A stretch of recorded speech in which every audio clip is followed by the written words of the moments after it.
天天向上提醒您本期看点：什么是快乐星球？田野男孩丁真的综艺首秀，欢迎丁真。天天兄弟每个人教丁真一句家乡话。我是丁真，我是丁真，我应该中。丁真也带来了家乡的游戏。3、2、走，哟！请了个大礼，大老师来试一下。3、2、1，一博来。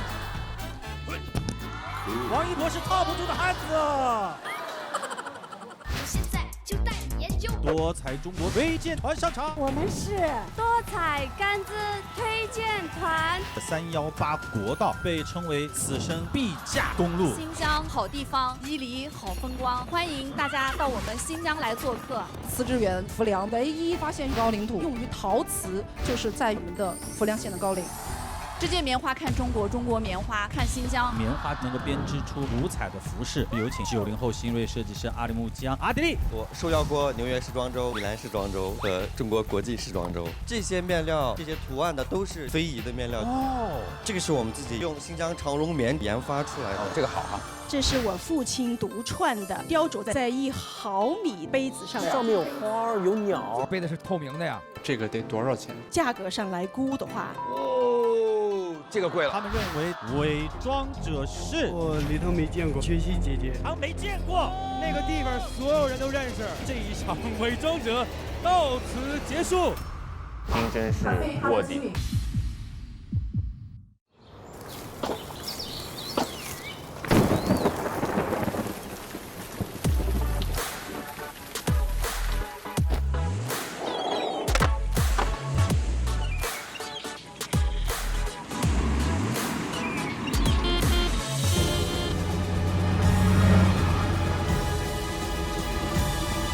我们天天向上散发的光，天天向上乘风破浪。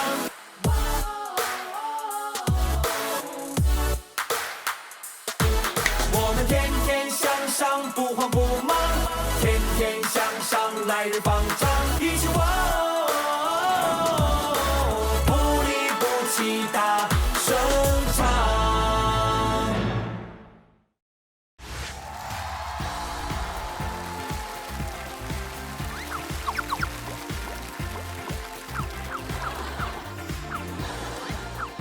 欢迎大家收看由猿辅导在线教育冠名播出的《天天向上》。猿辅导在线教育以科技助力教育，欢迎各位，欢迎大家收看我们的《天天向上》。今天是我们天天向上全新开启的我们的祖国是花园系列的第2期，有一位来自高原的少年，凭借干净无邪的笑容被大家所熟知的田野男孩，他为推动后疫情时期中国旅游业的复苏做出了贡献，把中国之美推向世界。因此特别邀请他作为看见祖国大好河山，我们的祖国是花园旅游系列的推荐官，这也是丁真的综艺首秀。掌声有请丁真珍珠。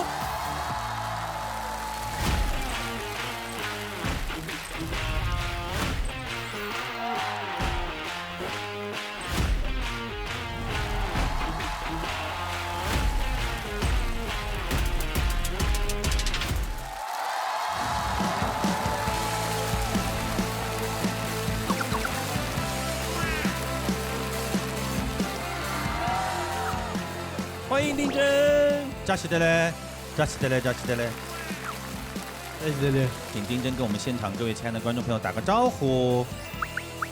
大家好，我是丁真。第一次来上节目紧张吗？也可以。之前在家乡的生活是一种什么样的状态？我种茶，我松茸，还有放牧、骑马。哇，活得跟歌一样，哇，太棒了！虫草一次一天最多挖多少根？200、100。200根儿，哇，好厉害哦！我们知道啊，你特别喜欢唱歌，而且呢，就是放牧的时候啊，一般都心情舒畅，然后地域辽阔，一开嗓子唱出来的就不一样。丁真啊，给我们哼一下你最喜欢唱的歌。可以。俺一年头不喝，俺年没有，今年难度比干爹呀，要到不更爱呀，只强之人，俺只强之最为艰呀加油，谢谢。哎，巴扎嘿，一直等那句呢，巴扎嘿啊。丁真呢是从偶然间被大家关注了，现在获得外交部新闻司司长华春莹女士3连发的赞。各大主流媒体呢是争相报道丁真啊，自从被大家关注以后呢，就经常会引起一些热门的话题，比如说有一个就是跟着丁真游中国，各种网上啊，各省都纷纷 P 图，然后喊话我们的丁真到家乡旅游。你看兵马俑里找丁真，黑龙江雪貂里面找丁真，湖北的丁真的耳坠松石的原产地。生活中寻找身边的丁真，一时成为全民的快乐来源呢，也为疫情以来的低迷的旅游注入了全新的活力。对，在这个阶段，有哪段回忆让你的记忆深刻且有趣呢？深刻且有趣呢？深刻且有趣呢？让他想想，你别。手里的熊猫不见了，皮带了。哦，网友开脑洞啊，然后玩了好多好玩的。对，我手里的。这些字都是你自己写的吗？对。短短几个月的时间呢，丁真一直都在努力和进步。近期以高原环保的监督员的身份，参加了联合国开发技术署的公开活动，关键是人家还用普通话发表了令人惊艳的演讲。今天我很荣幸，作为一个青藏高原的孩子，能来到联合国。听说近期一直都在学习普通话啊，我们天天兄弟每个人分别教丁真一句家乡话，就是我是丁真，用上海话来说，我是丁真，我是丁真，哎，蛮好的，欢迎到阿拉上海来，这就完了。欢迎到阿拉上海来，哎，不错不错，模仿能力还是很强，这名人特别聪明啊。大张伟来一个吧，我这个就是普通话，但是我们北京就是语气不太一样。我们来带着这个形体，好吧？我丁真，我丁真，而且关键要在于那个我还得结巴一下，我丁真，我是丁真，我丁真，我应该，我是一根啊！行，来一波河南，我是丁真，中好的意思。我是丁真中啊。湖南，我是丁真，我是丁真。哎，这个好标准，语调还很像啊。我们接下来请丁真给大家介绍一下自己家乡理塘啊，有哪些地方特别的美？有草原、雪山、森林，还有白塔、寺庙，还有博物馆，还有很多。就觉得现在家乡有哪些变化？路越来越好了，家乡的人们还在变得特别热情。而且丁真也是一个特别有礼貌的这样的一个孩子啊。丁真给我们带来了家乡的游戏。哦，这个游戏叫套汉子。套汉子。对。哦，这是女孩的游戏吧？应该是啊。游戏很简单，有一个人从这儿往里钻，哎，然后我们绳一拉，来，峰哥你来演示一下，看我们能不能够把你套住。我没玩过这个游戏，但是我愿意被人套一套。丁真，我们俩配合一下啊。可以。快啊，要快。3、2，走哟，走哟。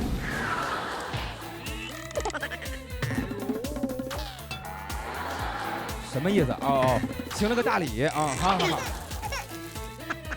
还挺难的嘿。大老师来试一下。来，3、2，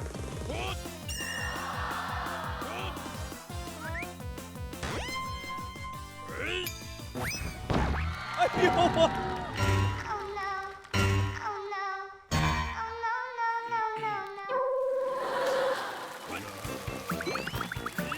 你看没有？没事吧？没事。我天，大张伟一出溜就过去了。来，该一博了。一博，你注意点儿，你还是注意点儿。 3、2，走！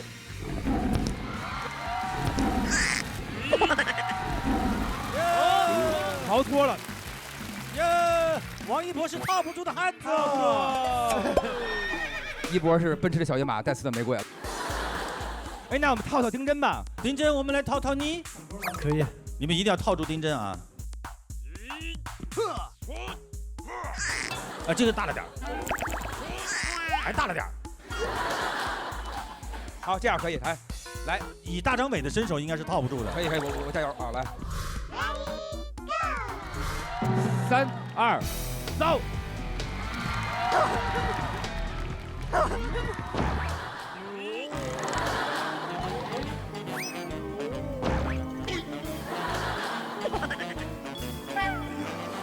脚。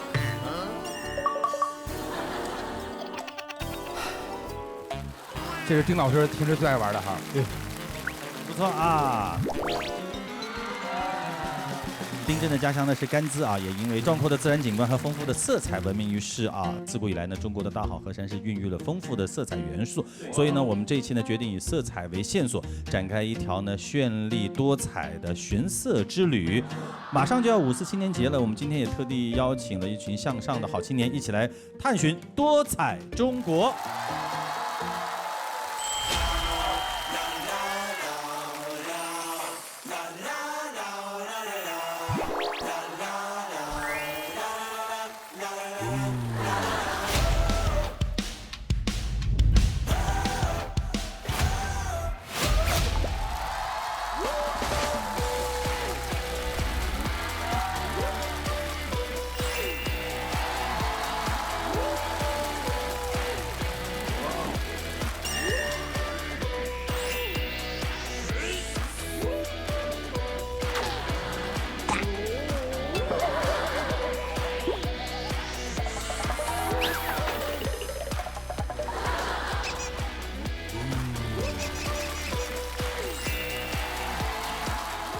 Hello， 大家好，我是小丁丁禹兮。Hello， 大家好，我是李一桐。Hello， 大家好，我是林一。Hello， 大家好，我是向上青年团的团长加颜值担当张海宇。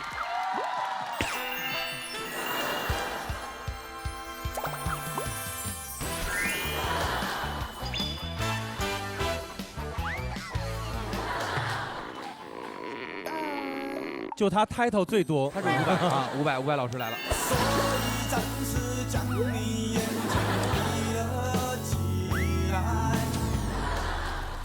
向上青年们今天欢聚一堂啊，满满的青春气息扑面而来。今天我们的主题是多彩中国，那么现在刚好是这个5·1的小长假啊，不少人都选择在这一刻呢出门感受新时代中国的绚丽多彩。我们特别想问一下大家记忆深刻的地方分别是哪些地方？就一下就能想到新疆的喀纳斯之前在那儿拍戏，在微博上有分享过照片，然后它那个颜色就特别像翡翠一样的。又绿又蓝，特别透。它那个湖本身好像就是七彩的湖啊，各种颜色，有蓝的、白的，就映着天的颜色，再加上湖底的颜色，很漂亮。您呢？我平时可能去一个地方的话，我会喜欢去那边的博物馆逛一逛。博物馆里面有非常多的颜色是我们平时会忽略掉的。像我最近去的一个是去了那个金沙遗址博物馆，在里面我看到了一块黄金面具。虽然说经过了那么多年，但它在灯光下还是闪发出黄金的光泽。它不仅可能是它物件本身的颜色，更可能是我们中国文化历史积淀的颜色。我觉得，就几千年文化的这种璀璨啊。我想推荐的是秦皇岛。哦，秦皇岛。对，因为我姥姥家就是秦皇岛的，然后小时候经常会去那个海边玩，捞些海蜇呀，还有小螃蟹之类的。我也去过，在阳光下面那个海滩美极了。现在建设也很好。这位帅哥，雨后彩虹。妈呀，你这，哇，你好适合一个游戏叫做套汉子，把你套住。勒在脖子上，让你能看见好多的颜色，把你头发给你套下来，我跟你说，哎，颜值担当话都是最少的。那我们今天是伪装者系列的第2期啊。等一下上场的一众人马当中，有一个是伪装者，我们要通过对他们的交谈和观察，发现蛛丝马迹，找出那个伪装者。但是在这之前，还有一个难上加难的是，我们依旧会在兄弟团和真相团当中安插一个卧底。这个卧底提前会知道待会儿上场的那些人当中谁是伪装者，然后你要保护他，不要让其他的人猜出是他。接下来抽出今天的卧底，丁真你先来吧，把手放进去，对，拿出200根虫草，对，好，不要看，不，现在不要看，大家都来，峰哥我帮你拿一个好不好？来，借您的贵手，丁真走，上那边。哎，你们分开看，不要让别人。哎，分开看，我们要分开看。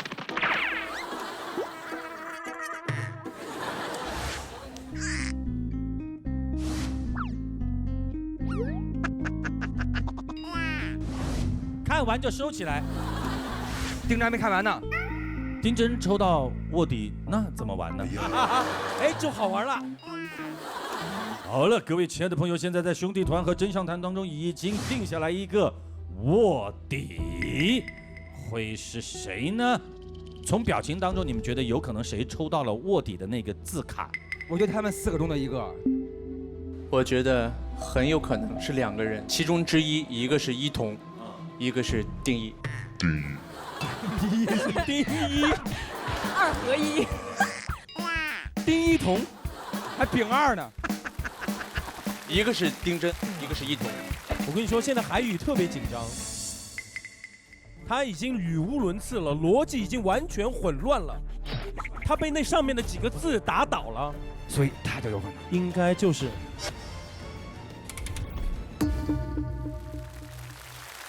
接下来的2队不仅要跟着我们一起来游览多彩的路线，还要通过一双慧眼能够找出嘉宾当中的伪装者。大家要全程的集中注意力来参与、来观察，最终能够找到真正的伪装者的团就获胜。我们掌声有请多彩中国推荐团上场。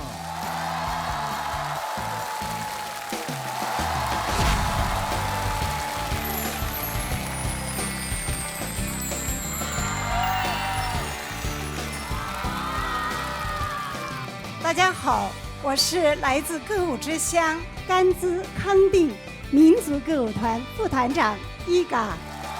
大家好，我是来自世界高城圣地礼堂最美骑行队队长泽仁曲希。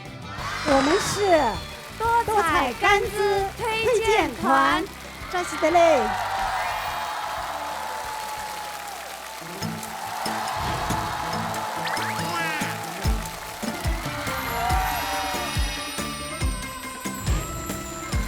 大家好，我是来自新疆伊犁哈萨克自治州文旅局副局长贺娇龙。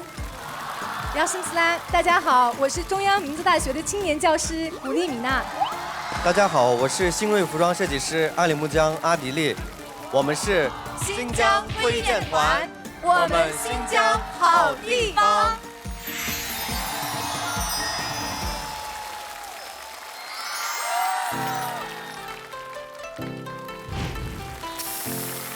大家好，我是来自景德镇浮梁的香创特派员，我叫刘雨佳。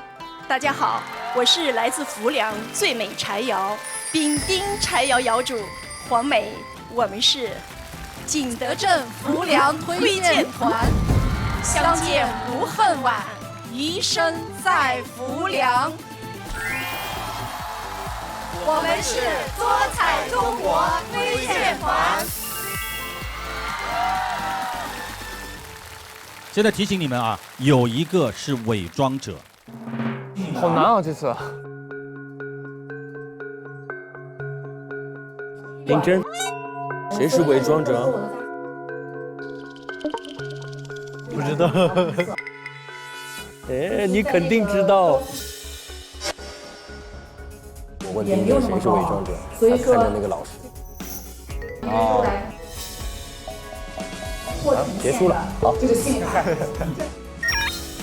所以丁真是卧底。他有可能是我们找的一个非常优秀的演员，也有可能就是当地的一个讲解员，他根本不是他说的本职工作的从业人员。除了贺局长以外，我刚要说的，你把你的刘海稍微修一下再讲话好吗？你热吗，韩宇？你把它打薄一点。你要不要考虑把头套摘下来？我感觉可能是这个黄梅女士，刚才他俩好像有一个小配合，感觉想掩盖一些什么东西。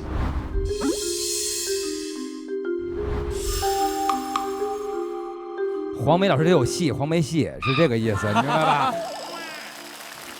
我觉得是择人取妻，因为我觉得太直接了，有些时候可能就是真正的那个伪装者。太直接是怎么？他怎么直接了？太漂亮了，啊！哇哦，你才直接！我了不起的兄弟团的成员也没有多了不起啊。是的，也就是把你们的心气儿提一下。我觉得也是，黄奕女士，我印象之中藏族女孩会这么白，是不是？多少有一点那个脸上那种自然风光。她手挺黑的，手特别黑啊。对对对，哇，那用什么粉底这么自然？哇，好棒！我觉得越像的，越有可能是伪装者。所以其实贺局是假的，对不对？不是，一博刚刚跟我说了一句话，他说：“峰哥，这一期太难了。”哪一期容易？前2期还能通过感觉找一找，这一期感觉也没有了。我感觉我的感觉没了，就是从面相看，你也走这个风格了啊？感觉在右半边吧。服装设计师跟舞蹈老师应该是有嫌疑的哈。哦，越像的，是不是就越有怀疑？对。好，丁真。谁是家的？哪个不是虫草？说，摘他们。我觉得缺席姐姐，因为我礼堂没见过她。礼堂没见过。对。那个地方所有人都认识。结束了，这一场伪装者到此结束。撒花，结束了，谢谢各位啊！谢谢丁真，提前结束了节目。这个太直接了。我就说嘛，是不是那边的太阳晒出这个色儿，简直是不可能。我们今天的多彩中国寻色之旅呢，就从丁真的家乡开始啊。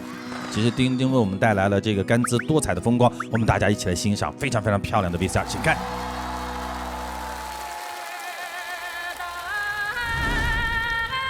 甘孜大自然的奇妙色彩，描绘出一幅幅美丽的画卷。我眼里的白色，是苍阳时刻的纯净，是雪域高原的圣洁。我眼里的绿色，是毛亚大草原的翠浪，是盈盈碧水里的浪漫如情。我眼里的红色，是我最爱穿的这一身藏袍，是康巴汉子的率真豁达，更是四大的大气庄重和气势磅礴。我眼里的蓝色，是自然绿际的天空秘境，是偶然间抬头的一眼万年。我爱这个多彩的世界。哇！人们都说山的那边是海，我说山的那边是我的家乡。我是丁真，和我在天台下上赴一场多彩甘孜之约。漂亮哦。听说呢，丁真还给大家带来了整个甘孜的味道，大家先闻闻，分别猜一下是什么。哇，丁真的这个托运带多少东西过来？哇，太热情了！哇，来，同学们，这个吗？怎么了？什么感？不至于，峰哥，你应该是。哦，这么闻的？当然，你都没有学过，是不是很芬芳？好，是什么？这个应该是牛粪之类的。真的吗？这么大老远托运个牛粪过来，因为我吃过。你吃过？哇，难怪这么胖。我吃过一个火锅，名字叫做牛瘪火锅。其实这个中草药的芬芳呢，跟那个牛瘪火锅是差不多的。还好，其实是草药的味道，对不对？有点话梅那意思，有点陈皮的感觉。陈皮话梅。哦。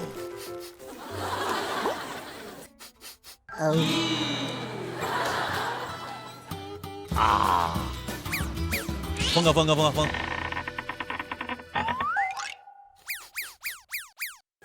哎呦喂，哇！这是什么？我好奇。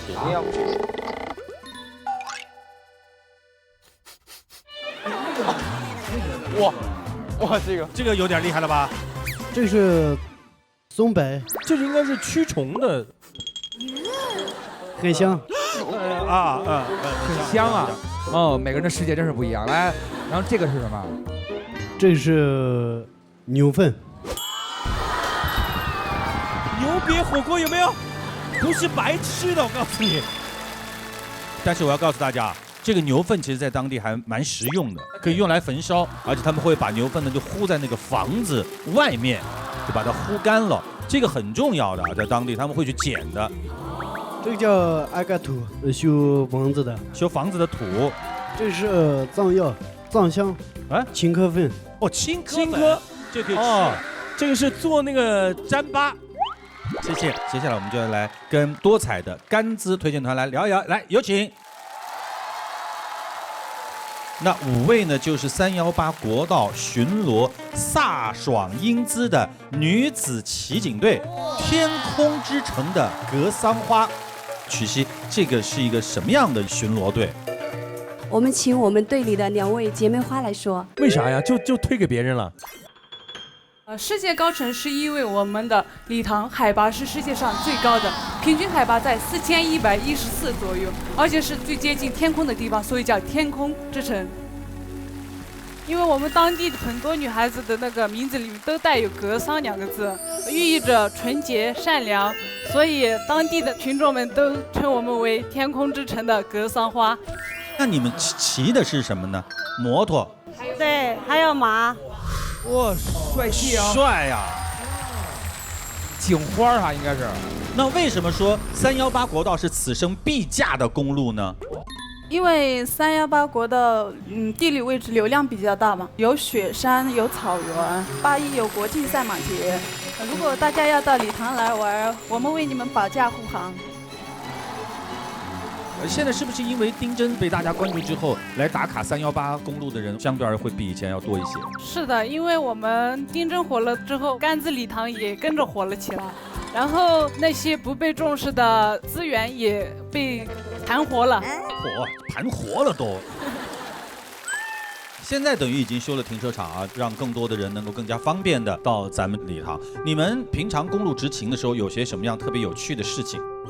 平时我们那边呢，也算是半个网红打卡地了，有一个 G318国道打卡地点，那个就特别的危险，在马路中央，我们呢经常会为了游客他们的生命安全去维护交通安全。曲溪，你骑的摩托车是多少 cc 的？这个摩托车我们分2种，有一种特别大的，那个我们就骑不动。那小的呢？小的是多少 cc 的？ 25年。作为一个骑摩托车的骑警，应该对自己的摩托车非常的了解。刚才我们丁真说了，他唯一认识的是他。刚才很多问题他都在抢答，是不是啊，丁真？对，其他的我没听过。哎，一博，我刚才在问有关摩托车问题的时候，我觉得一博应该来追问，因为摩托车他最懂，而且他没有发问。哎，藏得那么深呐，一博。来，一博，给你一个机会，你来问一下，一档是踩还是调？1档是踩，2档呢？2档是调。2档要调几下？调2下。那2档回到1档呢？你只需要往回拉一下而已吧。那你平常是不是也骑马巡逻呢？哎呦，偶尔会。偶尔会。那请问骑马的时候要他往前走，是说驾还是说驴？好，算过了啊。不知道，现在还不知道啊。只是从他的这种回答当中，总觉得有一些蹊跷。其实女骑警啊，也是成为了他们美景当中的不一样的一抹色彩啊。但是在这个炫酷背后呢，也有很多的艰辛。就是当时我们才进入部队嘛，因为之前都没有接触过摩托车，当时那个摩托车也挺重的。有一次我刚好过红绿灯，摩托车就没停稳，倒下来就压在我大腿上。当时我自己比较好强，因为在训练嘛，我也不想落后，就简单的处理了一下。这个疤现在都还这么大留着，因为我平时比较爱美，爱穿裙子。但现在的话几乎都穿不了。哦，为什么加入骑警队呢？喜欢这套制服，帅气。对，而且孩子们看见你们应该也还挺不一样的。给我们敬礼啊，那一下觉得很开心啊，挺感动的啊。听说他们这个平时工作很忙，5个人当中啊，只有曲熙结婚了，哎呦，其他人都没有时间谈恋爱。我们来说一下自己的择偶的标准。要高，要高。多高算高？1.8米左右吧。你多高？187。可以。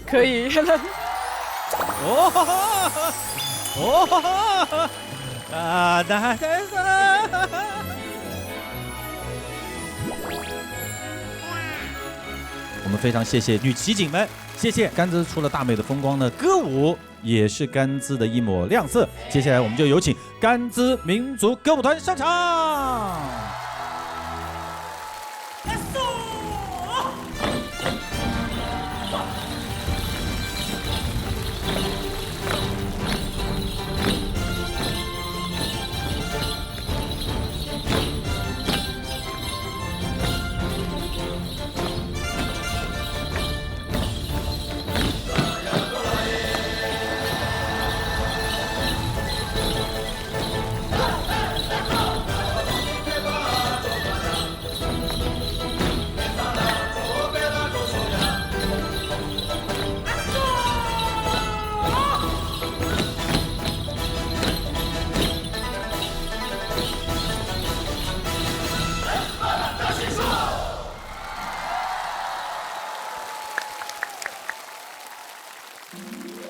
大家好，我们是来自歌舞之乡甘孜康定歌舞彩舞蹈团。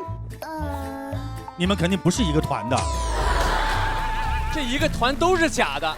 重新来，大家好，我们是来自歌舞之乡甘孜康定多彩舞蹈团，欢迎大家到甘孜来做客。扎西来嘞！我们给大家介绍一下啊，这群来自甘孜州民族歌舞团的康巴汉子是非常厉害，拿过中国舞蹈的顶尖大奖荷花奖。刚才这个舞是一个什么样的舞蹈？一嘎老师给我们介绍一下。我们藏族是一个热爱歌舞的民族，刚才跳的踢踏、弦子，还有我们的锅庄，都是我们藏族人在节庆和迎接贵客的时候用上的最高礼节的舞蹈。踢踏舞大概有多长时间的历史了呢？一嘎老师，踢踏舞应该有1300多年历史，应该从它渊源到现在，到甘孜的话应该有400年的历史。一嘎老师从事这个职业多长时间了？30多年了。您本身的职业是专业是？一开始我是舞蹈专业，然后现在是舞蹈编导。还在团里吗？在群艺馆工作多长时间了？保密。哦，为什么保密呢？为什么要保密呢？哎，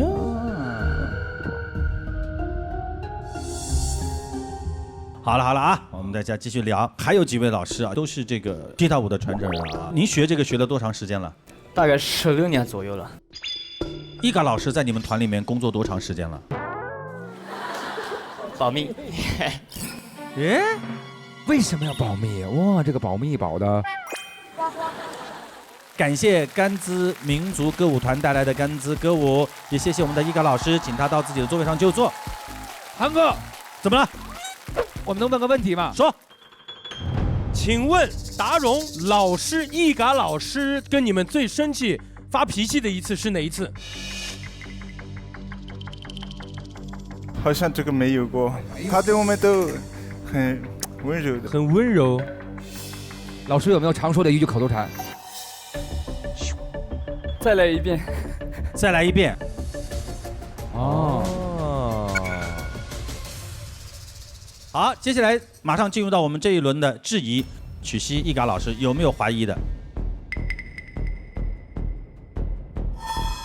第一位女警嫌疑过大，就是因为这个反而像真的，会不会有？我不是卧底，我疯了，我。王一宝，再往后看看吧。再往后看看啊。我们问一下丁真，你觉得伊嘎老师和曲熙姐姐是假的吗？不是。你刚刚还说你没见过曲熙姐姐在礼堂。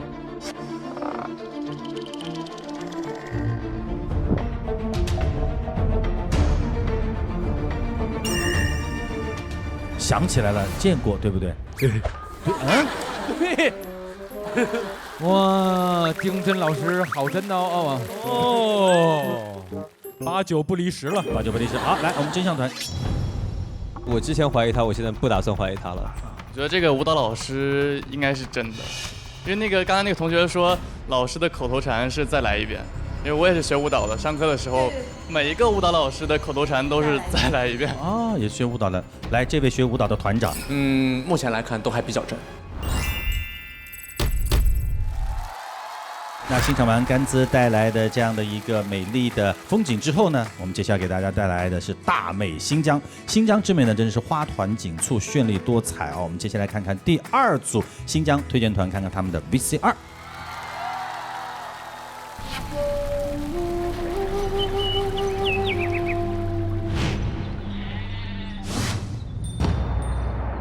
新疆占尽了这世间所有的颜色。每一种色彩都是一段传奇。大家好，我是伊犁州文旅局副局长贺娇龙，是策马雪原的女县长。中国最美的花海就在我们伊犁大草原，鲜花装点着我们伊犁的每一个角落。让我带你一起体验花开不败的新疆，享受最极致的中国色彩。漫天繁花是油画里流淌的艺术，是与光以影的魔术师。还等什么？不亲自来一趟，你永远不知道新疆有多美。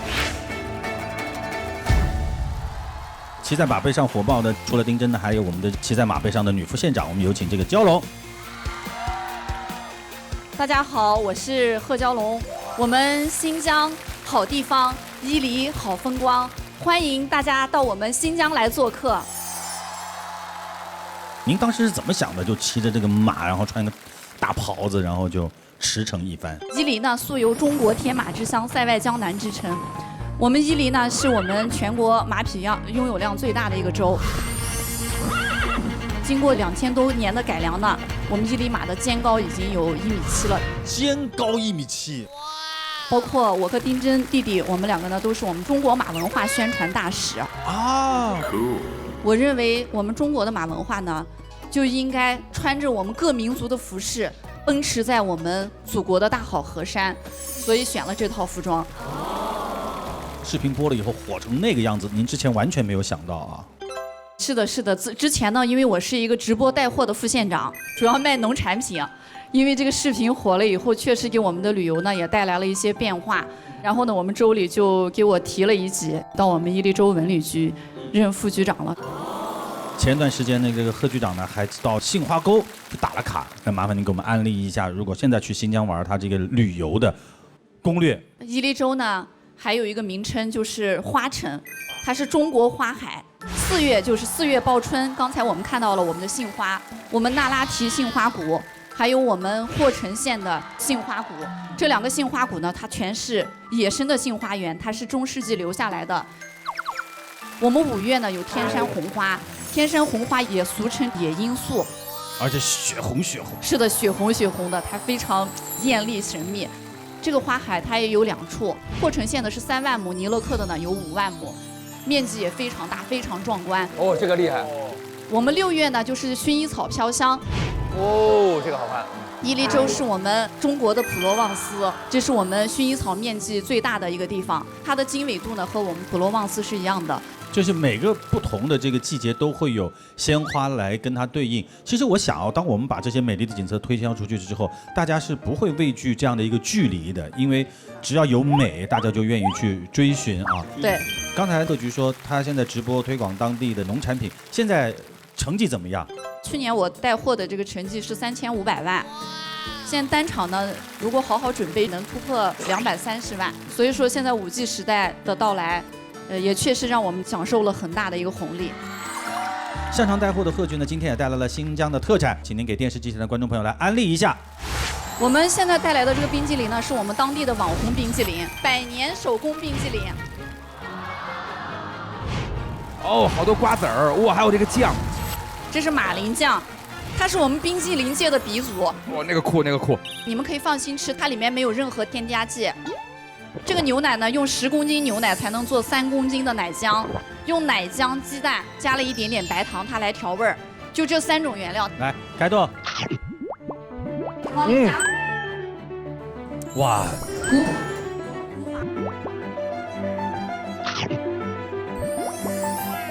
这好吃啊，巨好吃。这个好吃。各位老师，这个冰激凌呢要加这个果仁儿，这是我们新疆的1级干果。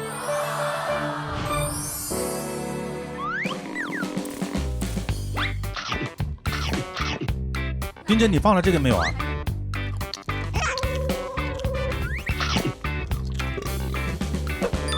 接下来呢，我想给大家隆重的介绍几款我们伊犁州的特产，我们的这个黑菜籽油。我们伊犁州呢是中国油菜花之乡。哇哦！这是新疆伊犁州昭苏县的一个油菜花海。昭苏是我们新疆唯一一个零工业的县，它又是呢海拔比较高，所以它非常纯净，榨出来的油就非常的棒。油菜花呢，它的籽可以榨油，它的花呢能采蜜，这也是来自我们昭苏的一款蜜。下一个我重点要介绍一下这个树上干杏。树上干杏还有一个非常有趣的名字叫吊死干。吊死干，因为它在树上风干，这样它的糖分会更加的重啊。来，各位亲爱的朋友啊，我们这个新疆不单是有花的特产，还有婀娜动人的花柱。我们接下来掌声有请青年舞蹈家古力米娜与卡丽娜叔给我们带来晨曦中的玫瑰。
好看，酷哦，好看吧？来，我们给大家介绍一下，卡里大叔是萨摩瓦尔舞蹈的传承人，也是这里的网红大叔。他骑着摩托车，带着这个，然后到很多地方去表演。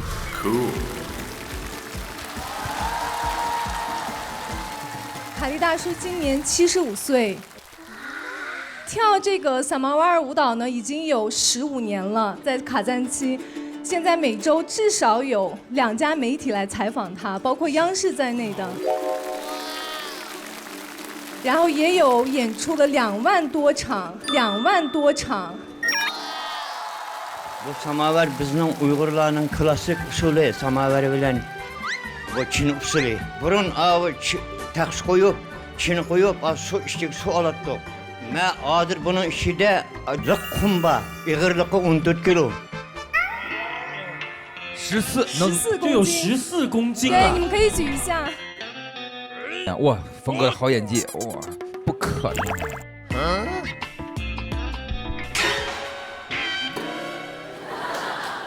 真的这么沉啊？床头柜啊！哦。 Burun bunun içtik su alattım kiyen. Bunun için gül tüzüp, ma millete işbaklığa ait 56 gül tüzgantım. 真棒！ Endi ma töpüsüge, ma başka planetlardaki adamlar bilen terakkiyatımız üstün bulup alakalaşsa şulanın mükününü çıkamayan hep koydum. 哇，你看大叔的大叔心多可爱，多可爱！这就是2万场活怎么来的，就是因为他真的能聊啊。我们来问一下我们的古力米娜是青年舞蹈家，中央民族大学舞蹈学院的副教授。是的。 古力米娜跟花儿也特别有缘分，为什么？首先是我的名字吧，哦，古力就是 gül 花的意思，然后呢，米娜是 mihri 感情 ，gül mihri 古力米娜就是花之情的意思。花之情。您在创作舞蹈当中会不会跟花也有一些相关联呢？ 近期在排一个建党100周年作品舞剧《五星出东方》，那么里面我扮演的也是金爵国的公主。 她也是非常爱花，其实表现的就是对美好和幸福的向往，特别的棒。大家觉得像 Gumila 老师会不会是假的？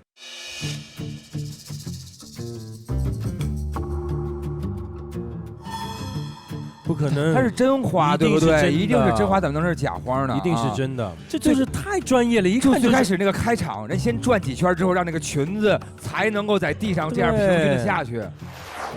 哇塞，转上了，嚯，哦，嚯，而且有很自然的那个热身动作，对，跳之前。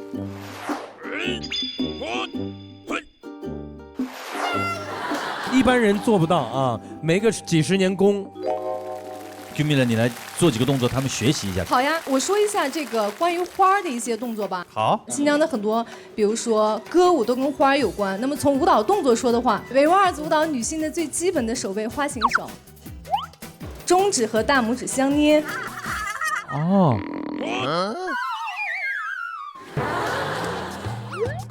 有一点像兰花指。对对。还有一个就是新疆的这个民间舞蹈哪子空母，哪子空母里面呢有一些情节也跟花有关，就是姑娘把自己最心爱的一朵花放到台中央地上，然后邀请小伙子们用最炫技的舞蹈动作去拿这朵花，谁的就是难度系数最高，谁就可以赢得这朵花。至于能不能赢得姑娘的心，就看这个小伙子。啊，那来吧。 但是有一个规则，做完难度系数最高的动作之后呢，不能用手拿，要用嘴叼花。我们请真相团好不好？真相团有学过舞蹈的，帅气每一个是吧？依依是学过舞蹈的，好嘞。然后动作上你也可以就是横插下去，手打开，嘴叼花。横插下去，我不行。老师，要不你教我一个那个新疆的动作，然后我来。 音乐起吧！来，音乐起来，来了，来了。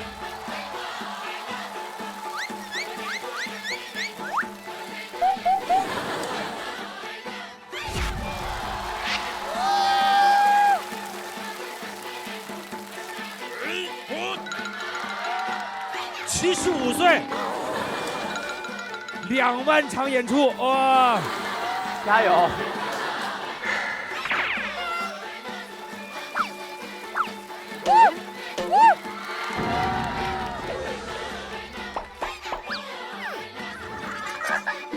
我要看了，我要，这是什么东西？这是什么东西？这是什么东西？来！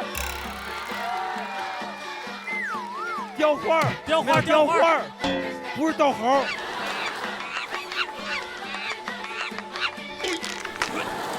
我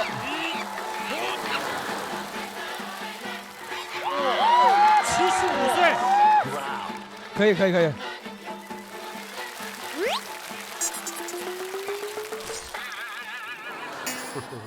来，那个一，你来，学舞蹈的嘛。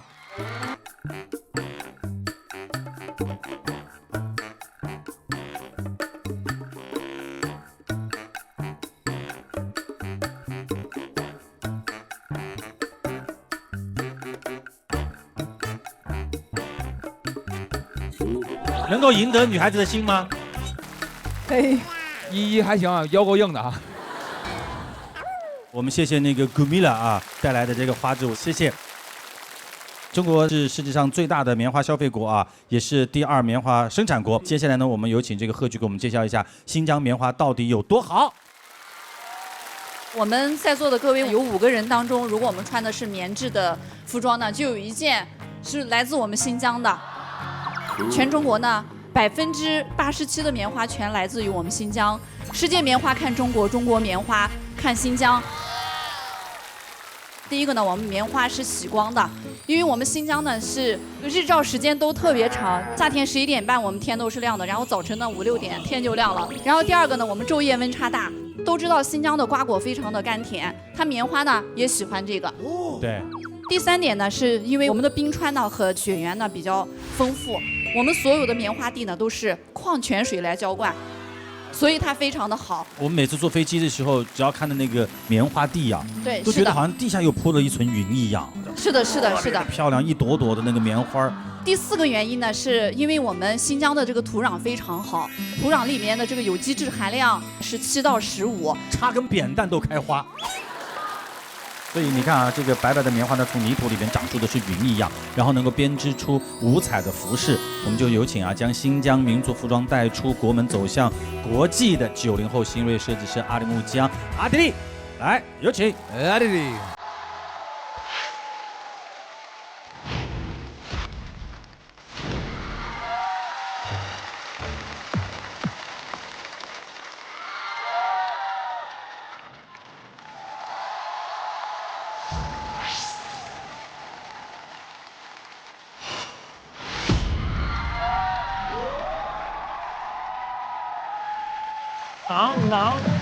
能。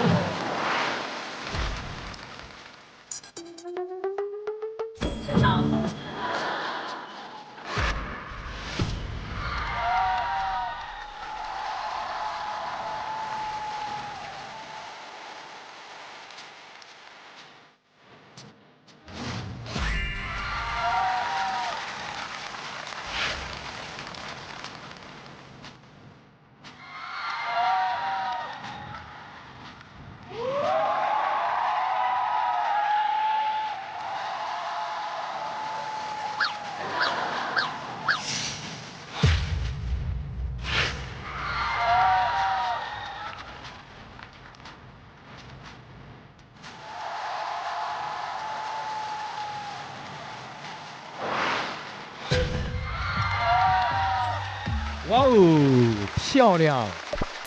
阿里木江呢是艾德莱斯的非遗传承者，做了哪些传承和创新？我们把这么多漂亮的服装带到国际舞台上。非遗的东西嘛，你至少要知道它的技艺和它的特色。那我前期也花了很长的时间和准备去学习、去织新疆的传统的艾德莱斯。那对于创新来讲的话呢，大家现在在场上所看到的一系列的带有新疆特色的服装，都是我的创新，也在国际的舞台上也有一些的展示。而且我们这次就是用了很多纯棉的艾德莱斯，那么如果在不改变它的传统技艺的基础之上，用棉去制作艾德莱斯的话，它不仅能够去降低成本，而且能够具有更好的普及和推广。哦，这个就是加了那个长绒棉的。对，是用新疆长绒棉织的艾德莱斯。这个是我和老艺人一块儿织的，包括这上面还有我自己的名字。哦，这是2个 A 大写的 A 在上面，因为我们改变了整个织布的组织结构、图案的比例，然后我们想做个创新，看真丝的爱德莱斯除了能在夏天穿以外，是否能在四季也能穿，这是我们的一个目标。大家要注意一下啊，他会不会是一个伪装者？他有可能就是这个技艺的传承人，而不是一个服装设计师。所以他这个职业就不会什么特别的，你一眼对。所以阿迪丽，你怎么能够像我们韩哥一样证明你更是你所说的这个职业呢？要不然你现在织一个，你现在我在国际上获过奖，嗨，我也可以说，我受邀过纽约时装周、米兰时装周和中国国际时装周。还有一个西班牙的客户是每一年都会去新疆找我，专门会去订一系列的爱德莱斯服装会去穿。其实，在国际上有一定的认可在的。我们来问一下相关的服装啊，比如多少钱一套？最贵的应该是我夫人穿的这个。夫人？哇，你夫人这个是？你看你这个人真是最贵的衣服给自己太太穿。那这个大概都多少钱？这个将近3万块吧。3万块。像囊的就很便宜，就是囊大概对，这囊多少钱？买衣服送囊。因为我们新疆走出来的每一个人，行李箱里面一定会装囊。哎，他这衣服上的图形就像囊一样。对，这上面是囊的一个油画。那这个中间是什么个意思呢？这个这些是新疆传统的一些图案，就是在面料上去呈现的。哎，哪件衣服是您当时那个灵感突然间有人告诉您那个声音听见了做出来的？应该是爱德莱斯解剖学，这些图案的都是非遗的面料。这个等于说是你们自己织出来的。对，这个面料已经有40多年的历史了。这是我很早以前在老艺人手上收的一个面料。这是老的面料。对，老面料，老布。哦，这么一聊，觉得它有点像真的了啊。解剖学都出来了，你想想，是真的，他也肯定是真的。好了，各位亲爱的朋友啊，多彩的新疆推荐团呢，因为贺局给大家做的介绍，我们就很好的认知，所以呢，贺局是不参加我们的质证环节了啊。谢谢。那接下来有请兄弟团和真相团像格里米娜还有阿里木奖2位老师来提出问题，有没有要质疑的？来。问一下舞蹈老师，男女合跳的除了 CNM 和刀郎舞，还有没有？哟，专业了。男女合跳的包括刚才的纳兹库姆舞蹈，那么还有很多道具舞蹈，就像刚才的萨玛瓦尔舞和丁瓦舞，还有包括姆卡姆乐舞里面都有男女合跳的部分。哦，真的，这肯定是真的。那太专业了。我这个特别喜欢跳舞好看的人，就我眼睛就完全移不开，就那一转盯着。对，顺便说一句，我是那个王一博的舞迷。你这个变很顺呐啊，你特别顺啊。聊着聊着就聊到这儿来了，他就是说一堆，就为了说最后这一句啊，对，好自然啊。来，丁真，你觉得这2位老师是真的吗？还是伪装者？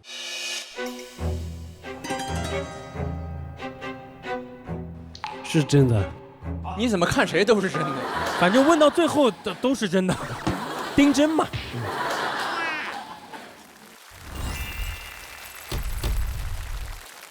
我们的这个设计师呢，这个阿迪丽老师是一个90后，拿过国际很多的高定金奖，也有许多知名艺人呢穿着阿迪丽的设计的服装呢，就参加过很多场的国际上的一些活动，算是新青年的代表。对，新青年说的是谁呢？就是像我一样积极、阳光、努力、向上，并且有为的青年。各位这个模特走完秀之后呢，有一点点小疲惫，略显疲劳，略显，知道吗？所以说我备上了这个上好的绿茶来给各位解解乏。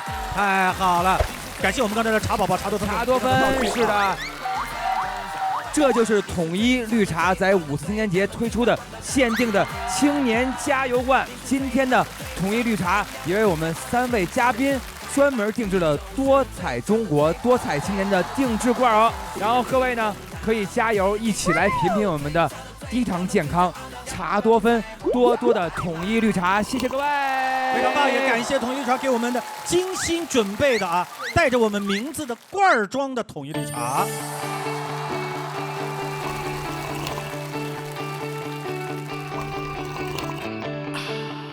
哇，这个好喝啊，真的不错，清淡又解腻，真的很棒。不仅如此，还是低糖的，很健康，对于减肥的人是特别的友好。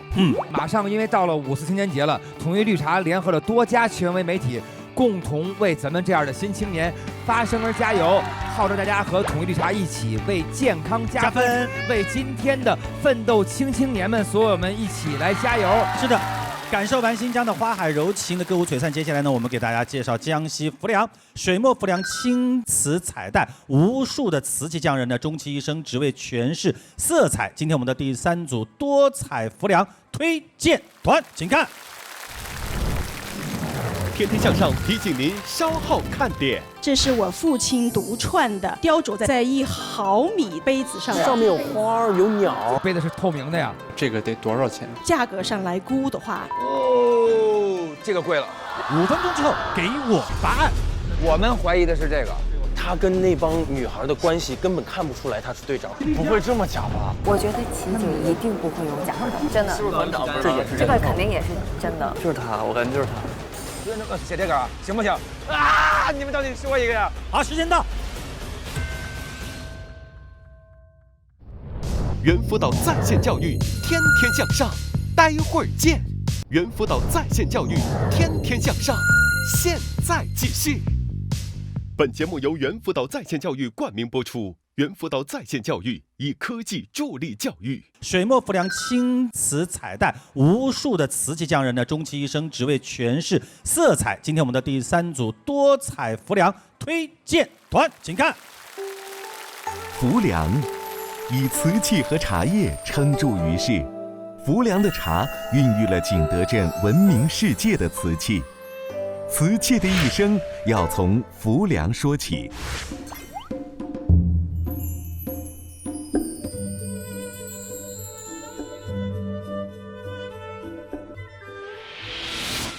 窑里因是景德镇陶瓷发祥地而闻名，用窑里高岭土烧制出来的陶瓷，曾改写了一部制陶史。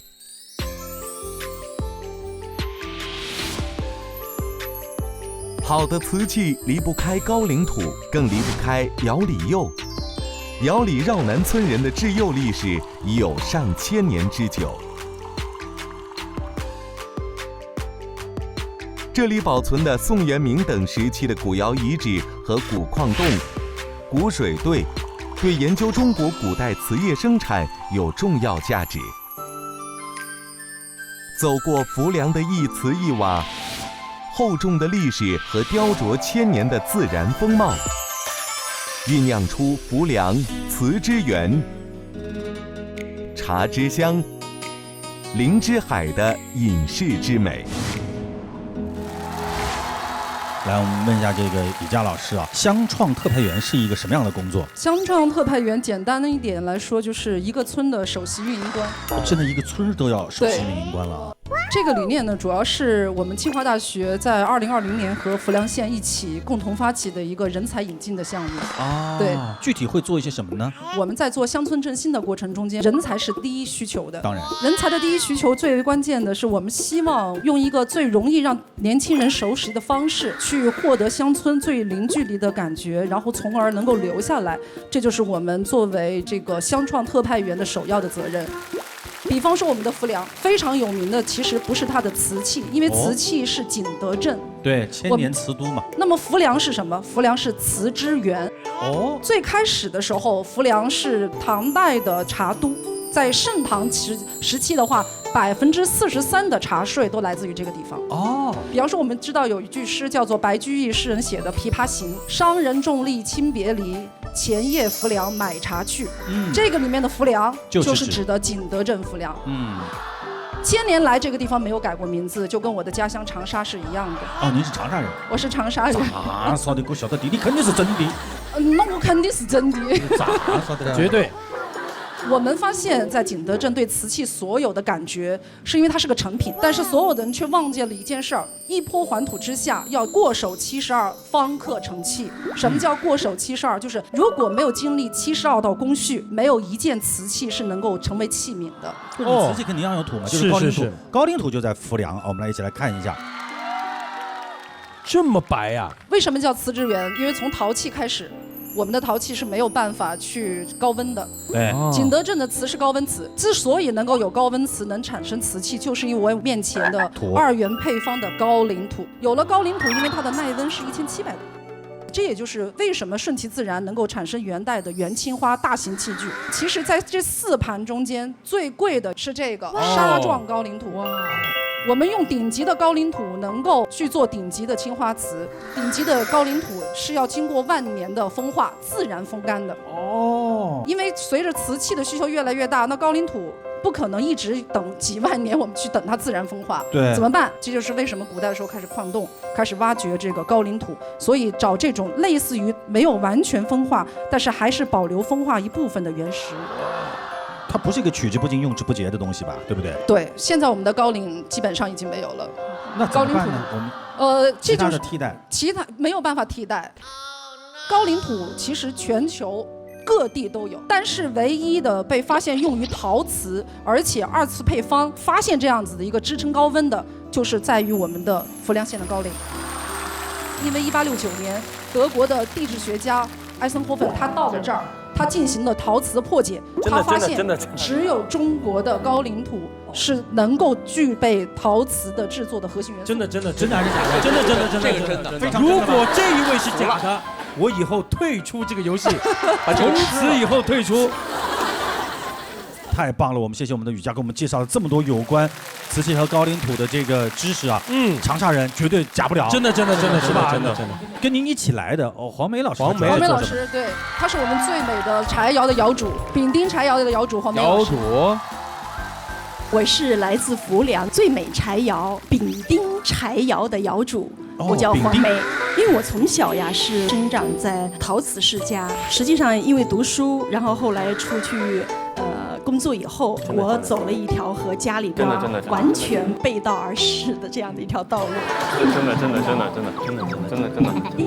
柴窑呢，实际上燃烧的过程当中用木材这样的窑呢，我们称之为柴窑。现在我们用的器皿已经不是柴窑烧的了。对，因为用气窑呢，它比较好控制温度。其实用柴窑呢，对于这个烧窑的这个师傅啊，就要求就非常非常高了。再加上柴窑在烧的过程当中，它有一些意外产生，所以它有可能不一样。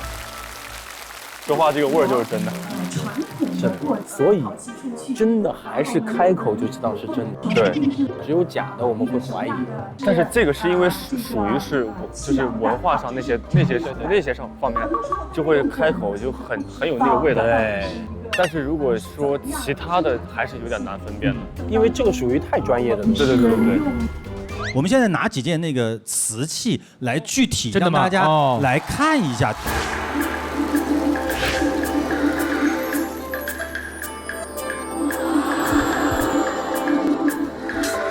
柴窑某种意义上来讲，它的的确确是有一点没落的这样的一个行当了。其实它已经没有办法满足我们生产生活的需要。但是好像现在只要一说是柴窑，它就比气窑要贵一些啊，这个价格就容易上去。因为它的工艺流程等等各方面和现在气窑是不太一样。它在烧制过程当中是由于温度很难以控制，对，它会受到风力、气压，对，还会受到打砖师傅。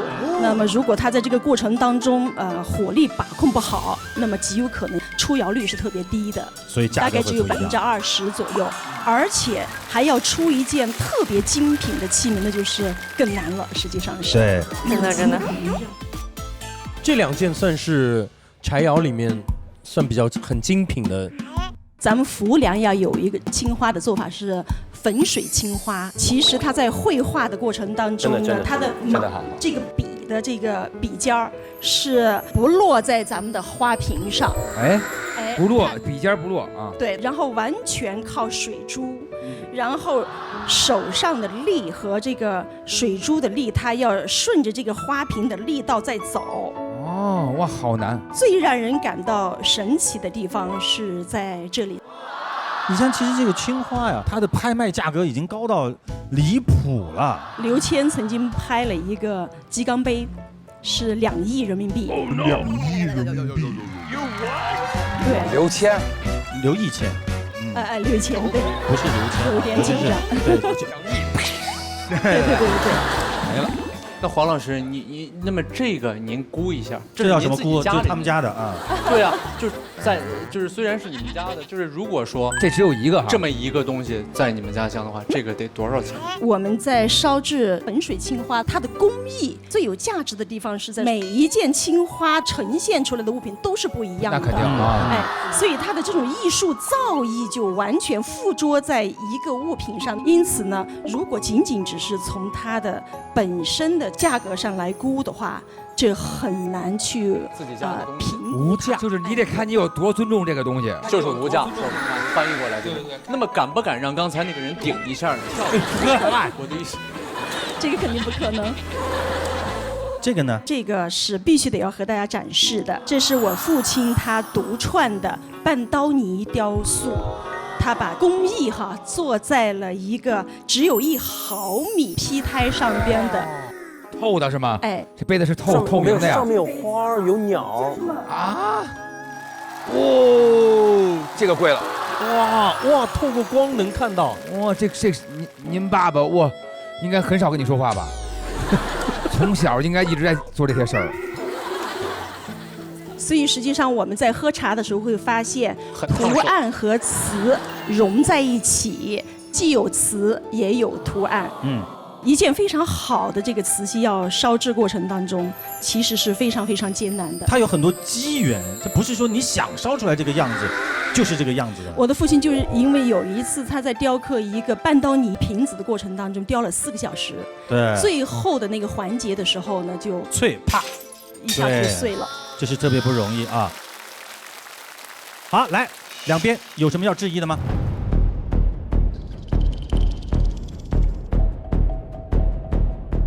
黄梅老师，您家里就您一个闺女，还是有兄弟啊？有。那爸爸那个传承的这个东西是传给家里人吗？我的哥哥和姐姐都会，我呢因为是从小出去读书了，距离太远了。但是我最懂我的父亲。嚯，这话你看很缥缈的啊！离家远，离父亲近。其他的对雨佳老师毫无怀疑，毫无怀疑，100%，否则我就退出这个游戏了。丁真，你觉得这2个人是真的还是假的？假的，假的，假了。好，丁真说他们俩是假的，哪个假？谁？哪个假？黄老师。黄老师。黄梅戏，没戏了，黄梅戏。好，来真相团。我呀，觉得这2位老师啊，都是真的。你是真的还是假的？我当然是真的了。因为我觉得他俩已经说的特别多的，里边有很多的信息。卧底卧的已经真的是真的太明显了。为什么觉得他们是真的呢？我认为他俩像真的，我只是说。那哪一位更真一点呢？这2位？这2位我觉得北大老师更真一些。我想问黄老师，就是作为窑主，他需要，比如说每年要有什么，就是要保证多少销量？做一些什么吗？我们家先生他负责制作器皿，而我负责给他泡茶。什么先生？先生是谁？哎，怎么先生又来了？泡茶？不是，您爸爸是做这个吧？然后您先生是什么意思？其实我们为什么会来做这个行当，是因为整个景德镇能够制造柴窑的师傅只有2个半人，其中还包括1位是我的先生。实际上，一件瓷器它要制成的话，窑火是浑啊，但是制造瓷器的过程当中，把砖师傅就是他看火的这个非常重要。而整个景德镇现在只有10个人。反正现在感觉是有点真了，因为他在很努力的在给你解释他的具体。不是，他没有回答问题的根本。Sorry， 对不起啊，您的问题回答的非常好。您好像每一次我们问出来的问题，您都是在弯弯绕，证明自己好像是这个行业里面的人。而且我们刚刚问他那个瓷器的价值的时候，他又跟我们说了一遍瓷器的制作，然后它的工艺是怎么样，他就不会说，哎，我告诉你，哦，怎么样？对对对，因为它的价值怎么样，或者怎么。对，但是黄梅老师好像他专注于介绍这些东西的，对的啊，对，反正存疑吧。好。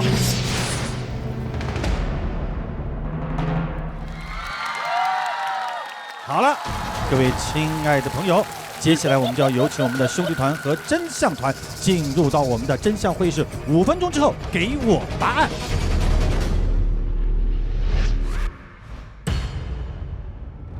他是真相设计师，这个老师肯定也行，对不对？对，这个没问题吧，丁真？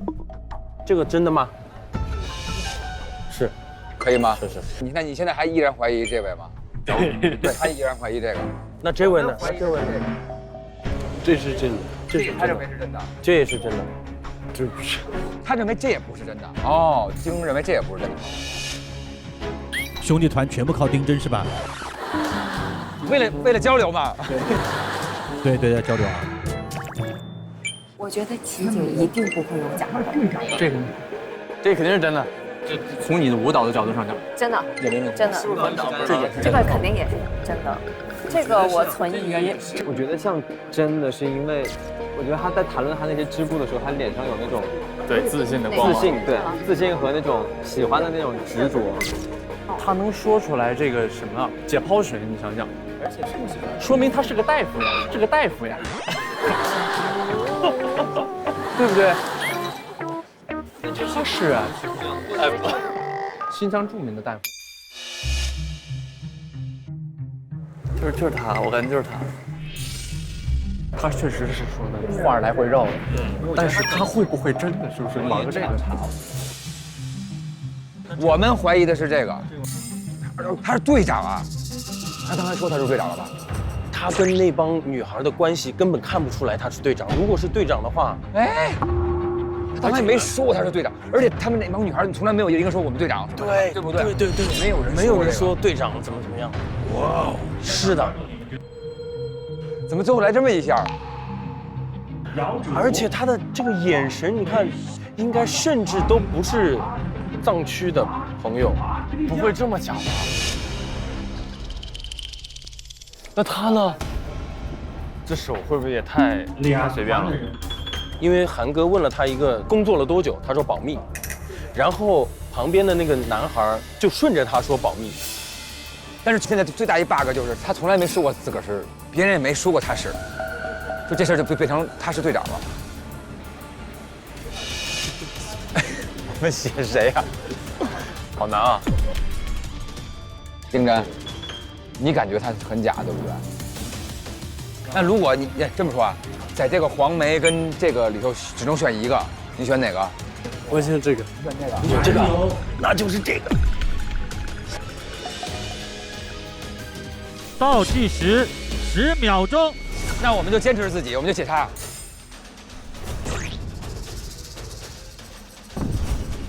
对不对？就这个了啊，就这么着了啊，行吗？写这个啊，行不行？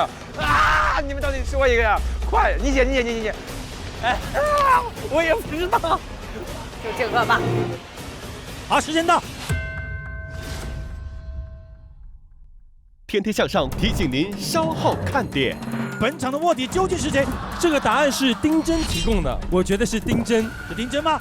我感觉也是。我在他旁边的时候，他就感觉想要掰我，但是不知道自己要说什么。我跟你说，丁真，不是我。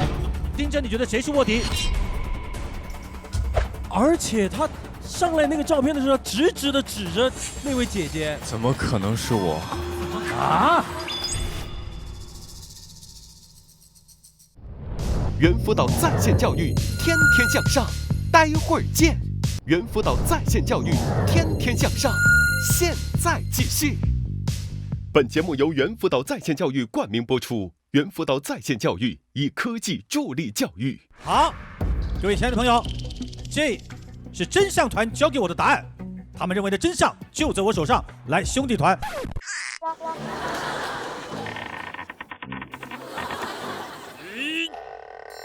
前锋，嘿！一博，你确定是这个答案吗？不确定。一博在看台本的时候，他说他就已经知道是谁了。刚才上那个布的时候，突然出了一大 bug。哎，就是很奇怪，就是上来以后，那张照片和那个 title 很奇怪，就转变了我们一直以来认定的一个人。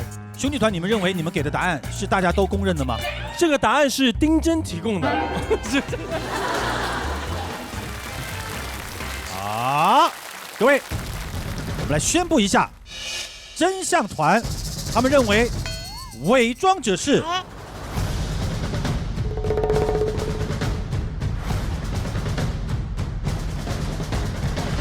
黄梅老师。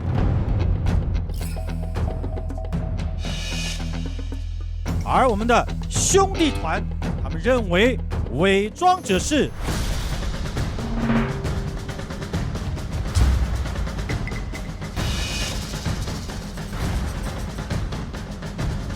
徐熙老师。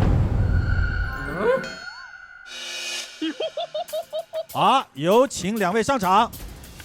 输了。我不一定输，不一定输。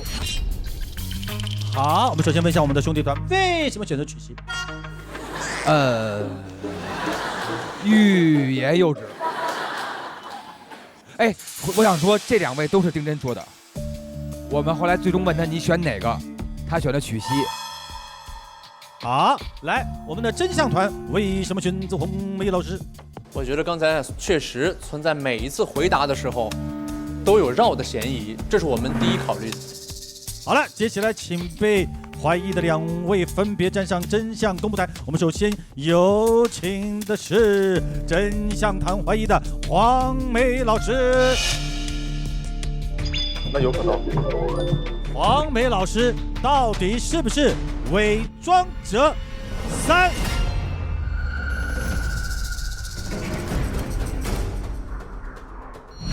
肯定不是。2、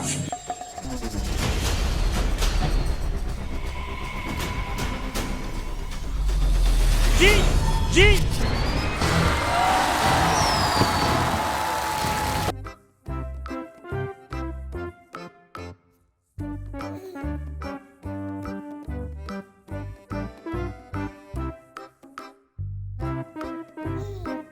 他们猜对了。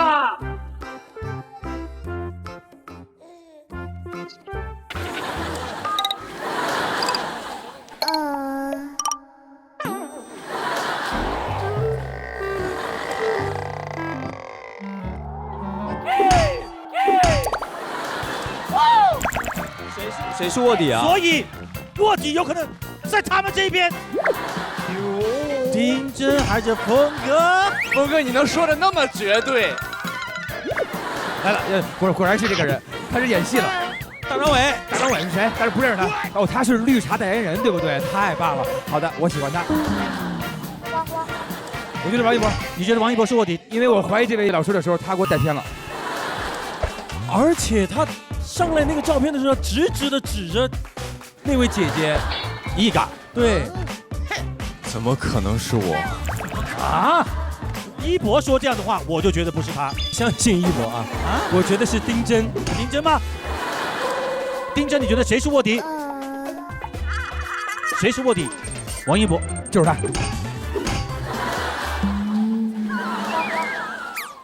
好了，各位亲爱的观众，我们的真相团难道就没有卧底吗？是不是带跑了？没有，因为他们答对了，但是也有可能卧底没掰过来。啊！我有点存疑。对，你是不是怀疑你右边的这个男人就是这个戴假头套的人？他是不是在你们选答案的时候乱带节奏？有，刚才在说这个设计师老师的时候，他一直在拐医生。我感觉也是团长。来，本场的卧底究竟是谁？请8个人站成一排。不要那么多动作。我跟你说，丁真，不是我。我们有请本场的卧底向前移。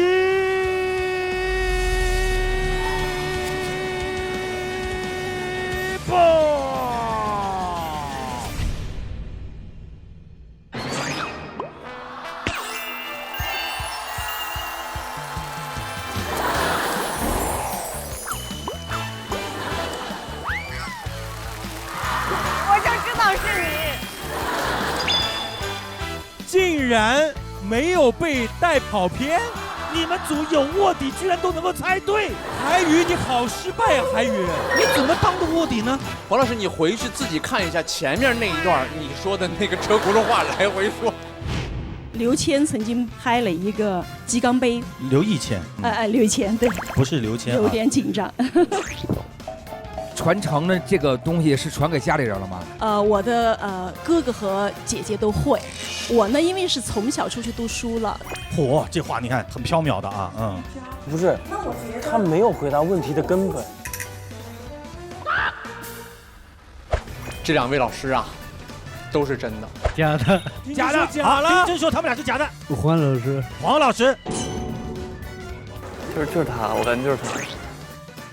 人家黄老师你认了，实在没有办法，我都想给黄老师跪下。这是我们做了这么多期节目最失败的一个卧底。哎，我尽力了，我真的尽力了，尽力了也没有用，我们只有3个字送给你，音乐。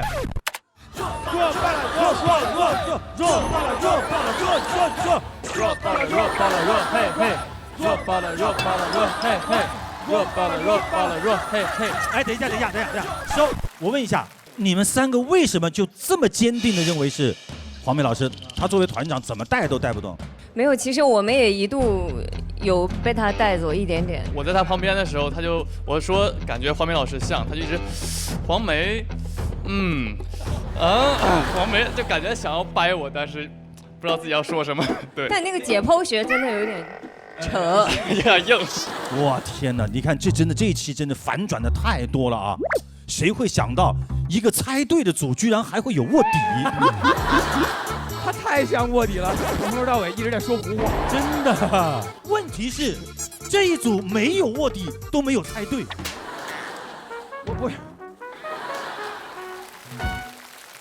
来，我们有请黄梅老师给大家公布自己的真实身份。大家好，我呢是云南师范大学西南联大博物馆的馆长，我叫李红英。对不对？就说那是文化馆的，因为有一回那个卖那个藏书的也是那个文化馆的老师，他就特别懂这些事儿。我是云南师范大学西南联大博物馆馆长李红英。这次作为伪装者来到江西浮梁，在世界最美柴窑近距离地了解中国传统的制瓷手艺。都知道制瓷的72道工序繁琐复杂，到了这里才发现每一道工序中的微细之处都是说不完的学问。要蘸一点水，你看轻了，你看要整个贴上去。作为一个历史研究者，希望通过这一次有趣的体验，以文化自信向世界讲述瓷器。哇，这个西南联大呢，跟我们长沙也是有很大的渊源的。当年从北往迁的时候，很大一部分他们停在了长沙，包括林徽因，包括这个梁思成先生，他们都在这里停留过。对，而且今年呢，对西南联大来说也是个非常重要的年份。刚好很巧呢，我和我的朋友一起拍了一个电影，叫《90后》。是的，5月29日呢将上映一部讲述西南联大的纪录电影，叫做《90后》。李馆长就深度参与了这部电影的制作，请给我们介绍一下。这部片子呢是它的主演者哈，我们可以看到非常闪耀的名字，像杨振宁、潘季鸾、李政道、马识途等等这样一批人，平均年龄是达到了93岁，所以称为90后。但是这一批人呢，却真的是记载了中华民族在行进过程当中，在我们国家在危难的时候，应该说是为国家培育了大批的人才。那么这些人才呢，后来呢，应该说是为国家的腾飞以及面向世界的过程当中呢，是做出了丰功伟绩。其实我觉得这些西南联大的学子呢，就是54精神完美的诠释。今年呢是中国共产党建党100周年，有很多非常优秀的文艺作品。而最近呢，由国家广播电视总局和中国湖南省委宣传部指导的，由我们湖南广播电视局支持拍摄，我们湖南广播影视集团旗下的潇湘电影集团以及湖南芒果娱乐有限公司等相关机构联合拍摄的《理想照耀中国》，就是国家广播电视总局为庆祝中国共产党建党100周年策划组织创作的主题的重要作品。我也非常有幸在里面参演了我们播音界的大前辈齐越老师。一博，你在这个戏里面演的是蒋先云。蒋先云，对，你拍完以后有什么感觉？拍完之后了解到这个人物，然后发现他是那么的伟大，然后那么的有力量的一个人，然后是敢第一个站出来说退出国民党，然后加入共产党的一个这样的人，对，非常了不起。一彤在这个戏里面扮演的是一个，我扮演的是抗疫护士杜富佳，然后他的哥哥是排雷英雄杜富国。对，哥哥是排雷英雄，妹妹就一定不能退缩。就你拍完了以后，有什么感觉？对这样的一个人物，包括对那一批医务工作者。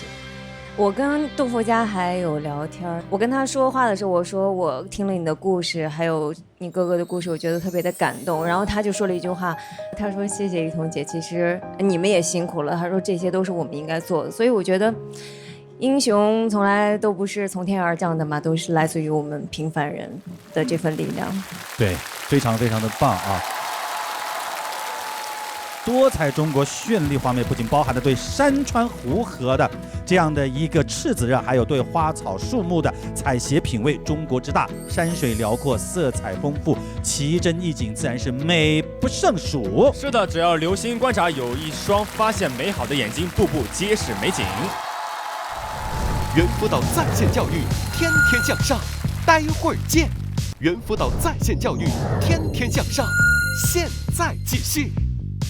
本节目由猿辅导在线教育冠名播出。猿辅导在线教育以科技助力教育。感谢统一绿茶对本节目的特别支持。统一绿茶为健康加分，为青年加油。天天向上提醒您下期看点。今天是母亲节，昨天给大家布置了一个作文，题目叫做《我的妈妈》。钟佳同学，你先来念一下。我的妈妈，她唱歌走调，她唱歌走调。胭脂甜花，甜花，普通话是个谜。哦，我的妈妈，气质与美貌并存，很稳呢。才华与幽默齐飞。我是李雪琴的妈妈，我刚才搂了一杯白的。我有一个愿望，我想和王一博拍个照。谢谢大家。这点还都是穿格子的呢。霍尊的妈妈是第1代流行音乐歌手，您就是宝藏歌手。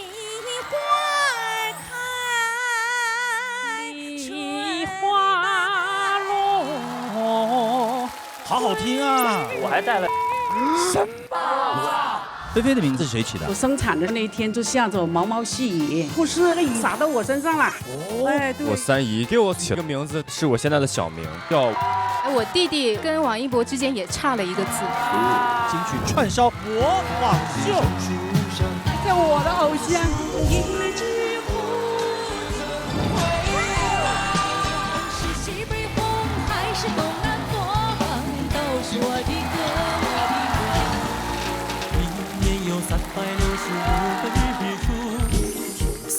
偶像吧，可喜欢你啦！谢谢妈妈。喜欢蔡佩庆老师。妈妈不要这样，我爸在下面。爸爸，我喜欢好点曲。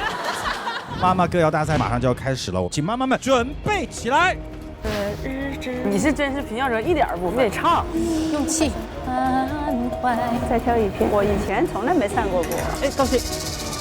获得优胜满满的是。感谢你妈妈。感谢独家冠名商猿辅导在线教育，猿辅导在线教育以科技助力教育。我们下周再见，拜拜。